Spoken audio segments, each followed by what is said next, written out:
تقبل الله منا ومنكم صالح الأعمال. വിശുദ്ധ ഖുർആനിലൂടെ അല്ലാഹുവിന്റെ പ്രഖ്യാപനം വറബ്ബക ഫകബ്ബിർ, എൻ്റെ നാഥൻ്റെ മഹത്വത്തെ നീ തക്ബീറിലൂടെ വിളംബരം ചെയ്യണം. തക്ബീർ വിളംബരം ചെയ്യുന്ന സവിശേഷമായ രണ്ട് സന്തോഷ സുദിനങ്ങളാണ് രണ്ട് പെരുന്നാളുകൾ. പ്രവാചക തിരുമേനി സ്വല്ലല്ലാഹു അലൈഹി വസല്ലം പറഞ്ഞു, സയ്യിനൂ അഅയാദകും ബിത്തക്ബീർ, തക്ബീർ കൊണ്ട് നിങ്ങളുടെ പെരുന്നാൾ സുദിനങ്ങളെ നിങ്ങൾ അലങ്കരിക്കുക.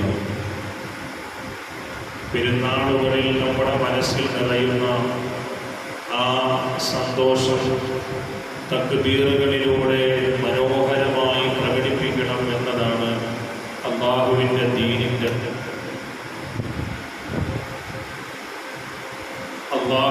ദീനിൻ്റെ താല്പര്യം.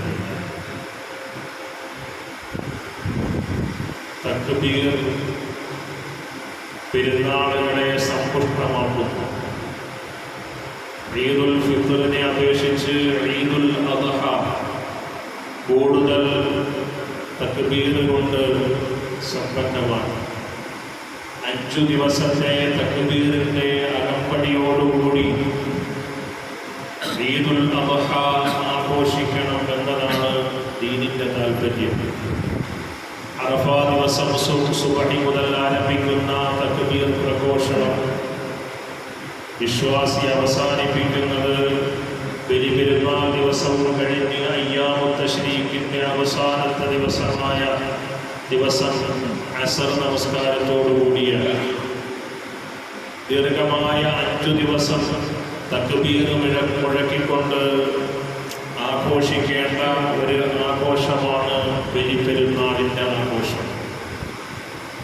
സഹോദരങ്ങളെ, എന്തിനാണ് നാവുകൊണ്ട് തക്ബീർ മുഴക്കി ബലിപെരുന്നാൾ ആഘോഷിക്കണമെന്ന് പ്രത്യേകം നിഷ്കർഷിക്കുന്നത്?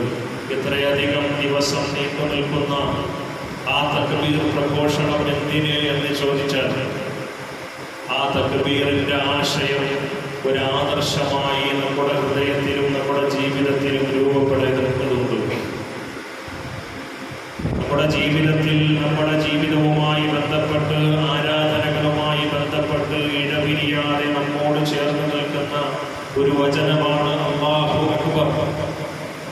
ഈ അല്ലാഹു അക്ബർ വിശേഷിച്ചും പെരുന്നാൾ സുദിനങ്ങളിൽ, പ്രത്യേകിച്ച് ബലിപെരുന്നാൾ സുദിനങ്ങളിൽ, അതിൻ്റെ മുമ്പും ശേഷവുമുള്ള സുദിനങ്ങളിൽ സജീവമായി ഉരുവിടണം എന്ന് പറയുന്നതിൻ്റെ താല്പര്യം അത് ഹൃദയത്തിൽ ഉറയ്ക്കാനാണ്. തക്ബീറിൻ്റെ ആശയം ഒരാദർശമായി ഹൃദയത്തിൽ സ്വാംശീകരിക്കപ്പെടണം. അത് ജീവിതത്തിൽ നമ്മൾ ഏറ്റെടുക്കണം. എന്താണ് തക്ബീറിൻ്റെ ആശയം? അല്ലാഹുവാണ് ഏറ്റവും വലിയവൻ എന്നതാണ്.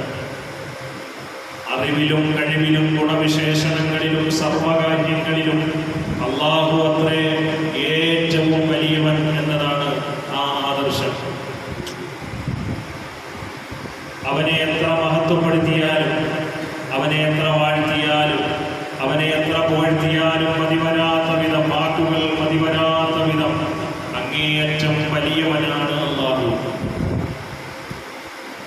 അല്ലാഹു അക്ബർ എന്ന് പ്രഘോഷിക്കാൻ ഭൂമുഖത്ത് ആർക്കെങ്കിലും യോഗ്യതയുണ്ടെങ്കിൽ അത് പടച്ചവന് മാത്രമാണ് എന്ന് അല്ലാഹു പറയുന്നുണ്ട്. വഖുലിൽ ഹംദുലില്ലാഹില്ലദീ ലം യത്തഖിദ് വലദ വലം യകുൽ ലഹു ശരീകുൻ ഫിൽ മുൽക് വലം യകുൽ ലഹു വലിയ്യുൻ മിനദ്ദുൽ വകബ്ബിർഹു തക്ബീറ. നിങ്ങൾ തക്ബീർ മുഴക്കി റബ്ബിനെ പ്രകീർത്തിക്കണം എന്ന് പറയുന്നതിന് മുന്നോടിയായി പരിശുദ്ധ ഖുർആൻ അതിനവന് 3 യോഗ്യതകളുണ്ട് എന്ന് ഉണർത്തുകയാണ്. വഖുൽ, നബിയെ പറയണം, അൽഹംദുലില്ലാഹ്, അല്ലാഹുവിനാകുന്നു സർവസ്തുതിയും. അവൻ ആരാണെന്നറിയുമോ? അല്ലദീ ലം യത്തഖിദ് വലദ, അവൻ സന്താനങ്ങളെ ജനിപ്പിച്ചിട്ടില്ല, ഉണ്ടാക്കിയിട്ടില്ലാത്തവരാണ്. ഞങ്ങൾ അള്ളാഹുവിൻ്റെ മക്കളും ഇഷ്ടക്കാരുമാണ് എന്ന് പറയുന്ന ചില വിഭാഗം ലോകത്തുണ്ട്.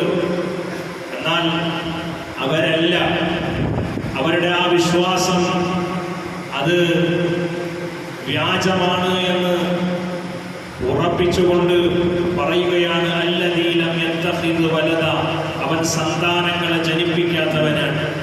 വലം യകുൽ ലഹു ശരീകുൻ ഫിൽ മുൽക്ക്, അവന്റെ അധികാരത്തിൽ പങ്കാളിയില്ല. വലം യകുൽ ലഹു വലിയ്യുൻ മിനദ്ദുൽ, നിന്ദ്യതയിൽ നിന്ന് രക്ഷിക്കാൻ അവനൊരു രക്ഷകന്റെയും ആവശ്യമില്ല. ഇങ്ങനെയുള്ള അല്ലാഹു, അവന് നിങ്ങൾ തക്ബീർ മുഴക്കണം എന്ന് പരിശുദ്ധ ഖുർആൻ ആഹ്വാനം ചെയ്യുകയാണ്. സഹോദരങ്ങളെ, തക്ബീറിന്റെ ആശയം ആദർശമായി നമ്മുടെ ഹൃദയത്തിൽ, നമ്മുടെ ജീവിതത്തിൽ നമ്മൾ ഏറ്റെടുത്താൽ നമ്മുടെ ജീവിതം അടിമുടി മാറും. നമ്മുടെ ഹൃദയത്തിൽ പിന്നെ അല്ലാഹ് അല്ലാത്ത ഒന്നിനും സ്ഥാനമുണ്ടാവുകയില്ല. നമ്മൾ ജീവിക്കുന്ന ദുനിയാവും ദുനിയാവിന്റെ കമനീയതയും അതിന്റെ മനോഹാരിതയും അതുൾക്കൊള്ളുന്ന വഞ്ചനാത്മകമായ ആ സന്തോഷങ്ങളും നൈമിഷികമായ സന്തോഷങ്ങളുമെല്ലാം അങ്ങേയറ്റം പോയാൽ നമ്മുടെ ജൈബ് വരെ വരും, അഥവാ നമ്മുടെ പോക്കറ്റ് വരെ വരും, കുപ്പായത്തിന്റെ കീശ വരെ വരും. അതിനപ്പുറത്ത് ജൗഫിലേക്ക് പ്രവേശിക്കുകയില്ല, ഉള്ളിലേക്ക് കടക്കുകയില്ല. കാരണം ഉള്ളിൽ അല്ലാഹു മാത്രമാണ്. നമ്മൾ നിർവഹിക്കുന്ന ഇബാദത്തുകളുണ്ടല്ലോ, ആ ഇബാദത്തുകളിൽ മറ്റൊരാൾക്കും ഒരംശം പോലും വകവെച്ചു കൊടുക്കാൻ നമുക്ക് കഴിയില്ല. അല്ലാഹു അക്ബർ നമ്മളെ സ്വാധീനിച്ചു കഴിഞ്ഞാൽ, അഥവാ ലോകരെ കാണിക്കുക എന്ന ആ ലോകമാന്യത റിയാഅ് നമ്മുടെ കർമ്മങ്ങളെ കവർന്നെടുക്കുകയില്ല. അല്ലാഹു അല്ലാത്ത ആരിലും നമുക്ക് ഭയവും പ്രതീക്ഷയും ഉണ്ടാവുകയില്ല. നമ്മുടെ ഭയവും പ്രതീക്ഷയും അല്ലാഹു മാത്രമായിരിക്കും. പലപ്പോഴും പ്രതിസന്ധി ഘട്ടങ്ങളിൽ നാം അല്ലാഹു അല്ലാത്ത ശക്തികളെ, അല്ലാഹു അല്ലാത്ത വ്യക്തികളെ, അല്ലാഹു അല്ലാത്ത വസ്തുക്കളെ, അല്ലാഹു അല്ലാത്ത സംവിധാനങ്ങളെ, അല്ലാഹുവിന്റെ രാജാധികാരത്തിനപ്പുറത്ത്, അവന്റെ ഭരണാധികാരത്തിനപ്പുറത്ത് കേവലം അല്ലാഹുവിന്റെ സൃഷ്ടികളായ ചില ആളുകളുടെ ഭരണത്തെ, ഭരണകൂടത്തെ നമ്മൾ പേടിക്കുന്നു, അവരിൽ പ്രതീക്ഷ വെക്കുന്നു, അവരെ ഭയപ്പെടുന്നു. എന്നാൽ അല്ലാഹു അക്ബർ ഈ നെഞ്ചുകൂട്ടിലേക്ക് കയറി കഴിഞ്ഞാൽ, ഹൃദയത്തിലേക്ക്, ജീവിതത്തിലേക്ക് സ്വാധീനിച്ചു കഴിഞ്ഞാൽ, എല്ലാ ഭയവും എല്ലാ പ്രതീക്ഷയും അല്ലാഹുവായി തീരും. ലിബിയയെ ഇറ്റലി അധിനിവേശം ചെയ്ത 20-ാം നൂറ്റാണ്ടിന്റെ ആദ്യ കാലഘട്ടത്തിൽ മരുഭൂമിയിലെ സിംഹം എന്നറിയപ്പെടുന്ന ഉമറുൽ മുഖ്താർ, പോരാളിയായ സൂഫി വര്യനായ ഉമറുൽ മുഖ്താർ, ലിബിയയുടെ സ്വാതന്ത്ര്യത്തിന് വേണ്ടി പൊരുതിക്കൊണ്ടിരിക്കുന്ന കാലത്ത് ഇറ്റലിയുടെ പോർവിമാനങ്ങൾ ഇങ്ങനെ ആകാശത്ത് വട്ടമിട്ട് പറക്കുന്നത് അനുയായികൾ ചൂണ്ടിക്കാണിച്ചപ്പോൾ അദ്ദേഹം അനുയായികളോട് ചോദിച്ചൊരു ചോദ്യമുണ്ട്. ഇറ്റലിയുടെ ഈ സായുധ ശക്തിയുള്ള, നമ്മെ നിഗ്രഹിക്കാൻ ശേഷിയുള്ള ഈ പോർവിമാനങ്ങൾ അല്ലാഹുവിന്റെ അർശിന്റെ ചുവട്ടിൽ കൂടിയാണോ, അതല്ല അവന്റെ അർശിന്റെ മുകളിൽ കൂടിയാണോ പറക്കുന്നത്? അനുയായികൾ പറഞ്ഞു, തീർച്ചയായും അല്ലാഹുവിന്റെ രാജാതിരാജനായ റബ്ബിന്റെ രാജസിംഹാസനത്തിന്റെ എത്രയോ എത്രയോ എത്രയോ താഴെ കൂടി മാത്രമാണ് പറക്കുന്നത്. ആ സമയത്ത് ഉമറുൽ മുഖ്താർ എന്ന സൂഫി വര്യനായ പോരാളി അനുയായികൾക്ക് പകർന്നു കൊടുക്കുന്ന ഒരു ജീവിത സന്ദേശമുണ്ട്. അത് അല്ലാഹു അക്ബറിന്റെ സന്ദേശമാണ്. എന്നാൽ എന്റെ പ്രിയരെ, അറിഞ്ഞുകൊള്ളുക, ഈ പോർവിമാനങ്ങൾക്ക് മുകളിലാണ് അല്ലാഹുവിന്റെ അർശുള്ളതെങ്കിൽ ആ അർശിന്റെ ഉടമസ്ഥൻ ഏറ്റവും വലിയവനാണ്. ഏറ്റവും വലിയവനായ അർശിന്റെ ഉടമസ്ഥനായ അല്ലാഹു നമ്മോടൊപ്പം ഉണ്ടായിരിക്കെ പിന്നെ നമ്മൾ എന്തിന് ഭയപ്പെടണം? ഇവിടെയാണ് അല്ലാഹു അക്ബർ ആദർശമായി നമ്മുടെ ഹൃദയത്തിൽ സ്വാധീനം ചെലുത്തേണ്ടത്. സഹോദരങ്ങളെ, ഫലസ്തീനിലെ നമ്മുടെ സഹോദരങ്ങൾക്ക് എന്തുണ്ടായിട്ടാണ്? കഴിഞ്ഞ ദിവസം നിങ്ങളൊക്കെ ശ്രദ്ധിച്ചിട്ടുണ്ടാകും, അവരും തകർന്നടിഞ്ഞ കെട്ടിടങ്ങൾക്ക് നടുവിൽ ബലിപെരുന്നാൾ നമസ്കരിച്ചിട്ടുണ്ട്. അവരും സന്തോഷിച്ചിട്ടുണ്ട്. അവർക്കും ഒരു ബലിപെരുന്നാൾ ഉണ്ടായിട്ടുണ്ട്. തകർന്നടിഞ്ഞ ആ കെട്ടിടാവശിഷ്ടങ്ങൾക്ക് നടുവിലൂടെ കുട്ടികളും ചെറുപ്പക്കാരും ഒക്കെ വരിവരിയായി ഇങ്ങനെ പെരുന്നാൾ സന്തോഷത്തിന്റെ ഭാഗമായി തക്ബീർ മുഴക്കിക്കൊണ്ട് അവരുടെ പരിമിതികൾക്ക് നടുവിൽ നിന്നുകൊണ്ട് പെരുന്നാൾ ആഘോഷിച്ച കാഴ്ച നമ്മൾ കണ്ടതാണ്. അവരുടെ ബലവും അവരുടെ കൂട്ടും അവരുടെ ഭയവും അവരുടെ പ്രതീക്ഷയും അവരുടെ ആശയും എല്ലാം അല്ലാഹുവാണ്. കാരണം അല്ലാഹു അക്ബർ എന്ന ജീവിത മുദ്രാവാക്യത്തെ അവർ നമസ്കരിക്കുന്ന വേളയിൽ മാത്രമല്ല മുഴക്കുന്നത്. അവർ കുഞ്ഞു ജനിക്കുമ്പോൾ അവരുടെ കാതുകളിൽ മാത്രമല്ല മുഴക്കുന്നത്. അതിനപ്പുറത്ത് അവർ അവരുടെ ജീവിതത്തിൽ എല്ലായ്പ്പോഴും സമരത്തിന്റെയും പോർക്കളത്തിന്റെയും പ്രതിസന്ധിയുടെയും ഘട്ടങ്ങളിൽ അതിന്റെ നടുവിൽ അവർ മുഴക്കുന്ന മുദ്രാവാക്യമാണ്. അവർ ഹൃദയത്തിൽ ആദർശമായി ജീവിതമായി കൊണ്ടു നടക്കുന്ന മുദ്രാവാക്യമാണ് അല്ലാഹു അക്ബർ എന്നത്. ആ അല്ലാഹു അക്ബറിനെ നെഞ്ചോട് ഹൃദയത്തോട് ജീവിതത്തോട് ചേർത്ത് വെച്ച ഒരു ജനതയെ ഒരു ശക്തിക്കും ആയുധബലം കൊണ്ട് അംഗബലം കൊണ്ട് സഖ്യശക്തികളുടെ ശേഷി കൊണ്ട് അവരുടെ സഹായം കൊണ്ട് ഒരിക്കലും അവരെ പരാജയപ്പെടുത്താൻ സാധ്യമല്ല. ഇൻഷാ അല്ലാഹ്. സഹോദരങ്ങളെ, നാം ജീവിക്കുന്ന ഇന്ത്യ രാജ്യത്ത് ഫാഷിസ്റ്റ് ഭരണം വീണ്ടും മൂന്നാമതും ആവർത്തിക്കപ്പെടുമ്പോൾ ഉത്തരേന്ത്യയിലേക്ക് നമ്മൾ നമ്മുടെ കണ്ണോടിച്ചു കഴിഞ്ഞാൽ, കണ്ണു വായിച്ചു കഴിഞ്ഞാൽ പശുവിറച്ചി വീട്ടിൽ സൂക്ഷിച്ചു എന്ന വ്യാജ ആരോപണം നടത്തിയിട്ട് ബുൾഡോസർ രാജിന് മുസ്ലിം 11ഓളം വീടുകൾ ഇരയാക്കിയിരിക്കുന്നു. ചില മുസ്ലിം ഭൂരിപക്ഷ പ്രദേശങ്ങളിലേക്ക് ബുൾഡോസറുമായി കടന്നു ചെന്ന് ആ പ്രദേശത്തെ മുസ്ലിം വീടുകൾ, അവരുടെ കടകൾ, അവരുടെ ആരാധനാലയങ്ങൾ തച്ചു തകർത്തുകൊണ്ടിരിക്കുന്നു. മുസ്ലിം പണ്ഡിതന്മാരെ ഉന്നം വെച്ചുകൊണ്ട് നിഷ്കരുണം അവരെ കൊന്നു തള്ളുന്നു. നമുക്ക് മതേതര ചേരി ശക്തിപ്പെടുകയും ശക്തമായ ഒരു പ്രതിപക്ഷ നിരയായി ഇന്ത്യൻ പാർലമെന്റിലേക്ക് കടന്നു വരാൻ കഴിയുന്ന സാഹചര്യം ഉണ്ടാവുകയും ചെയ്യുമ്പോഴും മുസ്ലിം ഉമ്മത്തിന്റെ സ്ഥിതിയെക്കുറിച്ച് നമ്മൾ ആലോചിക്കേണ്ടതുണ്ട്, നമ്മൾ ചിന്തിക്കേണ്ടതുണ്ട്. ഇവിടെയൊക്കെ നമുക്ക് ആശയും പ്രതീക്ഷയുമാവേണ്ടത് അല്ലാഹു മാത്രമാണ്. വേറെ ഒരു ശക്തിയും വേറെ ഒരു സംവിധാനവും നമ്മെ സംരക്ഷിക്കുകയില്ല എന്ന ഉറച്ച ബോധ്യവും ഉറച്ച വിശ്വാസവും ഈ പെരുന്നാൾ സുദിനത്തിൽ നമ്മുടെ ഹൃദയത്തിലേക്ക് ചേർത്തു വെക്കാൻ നമുക്ക് കഴിയണം. അല്ലാഹു റബ്ബുൽ ഇസ്സത്ത് മനസ്സിലാക്കി തരുമാറാകട്ടെ. സഹോദരങ്ങളെ, പറഞ്ഞു വരുന്നത്, അല്ലാഹുവിനെ വലിയവനായി കണക്കാക്കിയാൽ പിന്നെ ഒന്നിനെയും പേടിക്കേണ്ടി വരികയില്ല, ഒന്നിനെയും ഭയപ്പെടേണ്ടി വരികയില്ല. എന്തും ത്യജിക്കാൻ, എന്തും ബലികഴിക്കാനുള്ള സന്നദ്ധതയും സമർപ്പണ ബോധവും നമുക്ക് കൈവരും. അങ്ങനെ അല്ലാഹുവിനെ വലുതായി കണ്ടതിന്റെ പേരിലാണ് ഒരു കുടുംബത്തിന് എല്ലാം ബലികഴിപ്പിച്ച് സർവസ്വവും അല്ലാഹുവിനെ സമർപ്പിക്കാൻ സാധിച്ചത്. ആ കുടുംബത്തെ ഓർത്തുകൊണ്ടാണ് ലോകത്ത് ആബാലവൃദ്ധ വിശ്വാസികളും ബലിപെരുന്നാൾ ആഘോഷിക്കുന്നത്. അത് ഇബ്രാഹിമി കുടുംബമാണ്.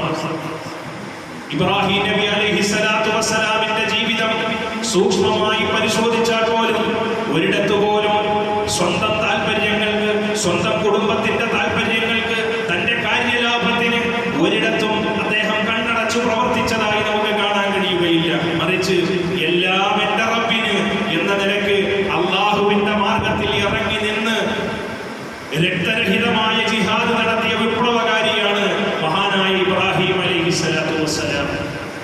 ഇബ്രാഹിം നബി അലൈഹിസ്സലാത്തു വസ്സലാമിന്റെ ആ ജീവിത സന്ദേശത്തെ ഒട്ടും ചോർന്നു പോകാതെ ഹൃദയത്തിലേക്ക് കൃത്യമായി സ്വീകരിച്ച പ്രിയപ്പെട്ട പത്നിയാണ് ഹാജർ റളിയല്ലാഹു തആല അൻഹ. ആ രണ്ടുപേരുടെയും പൊന്നോമന മകൻ ഇസ്മായിൽ അലൈഹിസ്സലാത്തു വസ്സലാം അവരെങ്ങനെയാണോ ജീവിച്ചത്, അവരെങ്ങനെയാണോ തങ്ങളുടെ മകനാകണമെന്ന് ആഗ്രഹിച്ചത്, അതേപോലെ ആയിത്തീരുകയും അവരെ പോലെ സമർപ്പിക്കാൻ, അവരെ പോലും അത്ഭുതപ്പെടുത്തുന്ന തരത്തിൽ സമർപ്പിക്കാൻ കഴിയുന്ന മകനായി മാറി ഇസ്മായിൽ അലൈഹിസ്സലാം. സഹോദരങ്ങളെ, ഇതെങ്ങനെ കഴിയുന്നു എന്ന് ചോദിച്ചാൽ അല്ലാഹു പരസ്യത്തിന് വലുതായി കാണുമ്പോഴാണ്, അത് ജീവിത ആദർശമായി മാറുമ്പോഴാണ് അല്ലാത്തതെല്ലാം നിസ്സാരമാണ് എന്ന ചിന്തയും എന്ന വിശ്വാസവും നമ്മുടെ ഹൃദയത്തിൽ ഉറയ്ക്കുന്നത്. സഹോദരങ്ങളെ, ഈ ബലിപെരുന്നാൾ നമസ്കാരം കഴിഞ്ഞ് ഈദ് മുസല്ലയിൽ ഇരുന്ന് നമ്മൾ അല്പം കഴിഞ്ഞാൽ ഇവിടെ നിന്ന് പിരിഞ്ഞു പോവുകയും ഈ ദിവസത്തിലെ ഏറ്റവും പ്രധാനപ്പെട്ട അമൽ നിർവഹിക്കാൻ പോവുകയും ചെയ്യുന്നു. അത് ഉദ്ഹിയ്യയാണ്. എന്താണ് ഉദ്ഹിയ്യത്തിന്റെ ആത്മാവ്? എന്താണ് ഉദ്ഹിയ്യത്തിന്റെ ആത്മാവ്?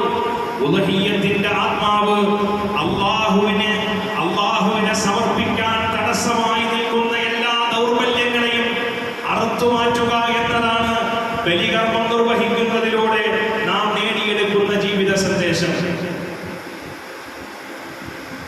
ബലിമൃഗത്തെ പ്രതീകാത്മകമായി അറവ് ചെയ്യുന്നതിലൂടെ നാം ജീവിതത്തിൽ ഏറ്റുവാങ്ങുന്ന സന്ദേശം, എന്റെ ജീവിതത്തിൽ ഇനിയും ഒരുപാട് ത്യാഗത്തിന്, അള്ളാഹുവിന് വേണ്ടിയുള്ള ത്യാഗത്തിന് ഞാൻ സന്നദ്ധമാണ്. അതിന് തടസ്സമായി നിൽക്കുന്നതെന്തോ, എന്റെ ജീവിതത്തിൽ എന്തൊക്കെ തടസ്സങ്ങളുണ്ടോ, എന്റെ റബ്ബിനെയും എന്നെയും മറയിടുന്ന എന്തെല്ലാം ദൗർബല്യങ്ങളുണ്ടോ, ആ ദൗർബല്യങ്ങളെ മുഴുവനും തിരിച്ചറിഞ്ഞ് ബലിയറുക്കാൻ ഞാൻ ഇതിനോടകം സന്നദ്ധമാണ് എന്ന സന്നദ്ധതയുടെ പ്രഖ്യാപനമാണ് ബലിയുടെ ആത്മാവ് എന്ന് നമ്മൾ തിരിച്ചറിയണം. അപ്പോഴാണ് ബലികർമ്മം എന്നത് കേവലം ഇറച്ചി സമാഹരിക്കാനുള്ള ഒരു പ്രക്രിയയല്ല. അതിനപ്പുറത്ത് അള്ളാഹുവിന്റെ മുന്നിൽ തഖ്വ നേടി അവന്റെ മുന്നിൽ വിജയിയാകാനുള്ള ഒരു അമലാണ് എന്ന് നമുക്ക് തിരിച്ചറിയാൻ സാധിക്കുന്നത്. അല്ലാഹു റബ്ബുൽ ഇസ്സത്ത് ആ അർത്ഥത്തിൽ നമുക്ക് ഈ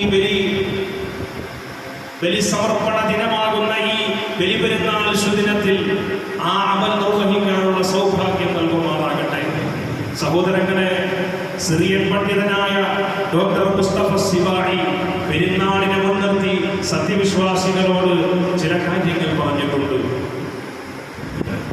അദ്ദേഹം പറഞ്ഞു, മുസ്ലിങ്ങൾ അവരുടെ നാവ് കൊണ്ട് തക്ബീറുകൾ മുഴക്കുന്നത് പോലെ അവർ ഹൃദയം കൊണ്ടുകൂടി തക്ബീർ മുഴങ്ങിയിരുന്നെങ്കിൽ ലോകത്തിന്റെ ചരിത്രഗതി തന്നെ അവർ മാറ്റിമറിക്കുമായിരുന്നു. പെരുന്നാൾ സുദിനത്തിൽ അവർ ഈദ് മുസല്ലകളിൽ ഒത്തുചേരുന്നത് പോലെ എല്ലാ ദിവസവും ഇതുപോലെ ഒത്തുചേർന്നിരുന്നുവെങ്കിൽ അവർ ശത്രുക്കളുടെ ശക്തി ദുർഗങ്ങളെ മുഴുവനും തകർത്തെറിഞ്ഞേനെ. അവർ പരസ്പരം ഹസ്തദാനം ചെയ്യുന്നത് പോലെ ഹൃദയദാനം ചെയ്തിരുന്നുവെങ്കിൽ ശൈഥില്യത്തിന്റെ കാരണങ്ങളെ നിർമൂലനം ചെയ്യാൻ സാധിച്ചേനെ. അവർ ചുണ്ടുകൾ കൊണ്ട് പുഞ്ചിരിക്കുന്നത് പോലെ അവരുടെ ഹൃദയവും പുഞ്ചിരിച്ചിരുന്നുവെങ്കിൽ അവർ സ്വർഗവാസികളായേനെ. അവർ ബലിസമർപ്പണം നടത്തുന്നത് പോലെ അവരുടെ സ്വാർത്ഥതകളെ അവർ ബലി കഴിപ്പിച്ചിരുന്നുവെങ്കിൽ അവർക്ക് ഈ ലോകത്ത് എല്ലാ ദിവസവും അവർക്ക് പെരുന്നാൾ ആചരിക്കാനും അനുഷ്ഠിക്കാനും സന്തോഷിക്കാനും സാധിച്ചേനെ. അവർ മോടിയുറ്റ പുതുവസ്ത്രങ്ങൾ ധരിച്ചാണ് ഈദ് മുസല്ലയിൽ വന്നിട്ടുള്ളത്. അവരുടെ മഹിമയുറ്റ, അവരുടെ മോടിയുറ്റ ആ വസ്ത്രങ്ങൾ പോലെ അവരുടെ സ്വഭാവങ്ങളും പെരുമാറ്റങ്ങളും കൂടി ആയിരുന്നുവെങ്കിൽ അവർ ലോകത്ത് ഒരാൾക്കും കീഴ്പ്പെടുത്താൻ കഴിയാത്ത, ലോകത്ത് തന്നെ അതിജയിക്കുന്ന ഒരു ജനവിഭാഗമായിരുന്നു എന്ന് മഹാനായ സിറിയൻ പണ്ഡിതൻ മുസ്തഫ സിബായി നമ്മെ ഓർമ്മിപ്പിക്കുകയാണ്. ഇതാണ് ഏറ്റവും വലിയ പെരുന്നാൾ സന്ദേശം. അള്ളാഹുവിനെ വലുതായി കാണാൻ നമുക്ക് കഴിയണം. അള്ളാഹുവിന്റെ വലിപ്പം അത് ഹൃദയത്തിൽ പ്രതിഷ്ഠിക്കുമ്പോഴാണ് സഹോദരങ്ങളെ അള്ളാഹുവിന് വേണ്ടി ജീവിക്കാനും സമർപ്പിക്കാനും നമുക്ക് കഴിയുന്നത്. പ്രവാചകൻ തിരുമേനി സ്വല്ലല്ലാഹു അലൈഹി വസല്ലം പറഞ്ഞു, അജില്ലുല്ലാഹ യഗ്ഫിർ ലക്കും. നിങ്ങൾ നിങ്ങളുടെ ഹൃദയത്തിൽ നിങ്ങളുടെ റബ്ബിന്റെ മഹത്വം ഉണ്ടാക്കിയെടുക്കണം.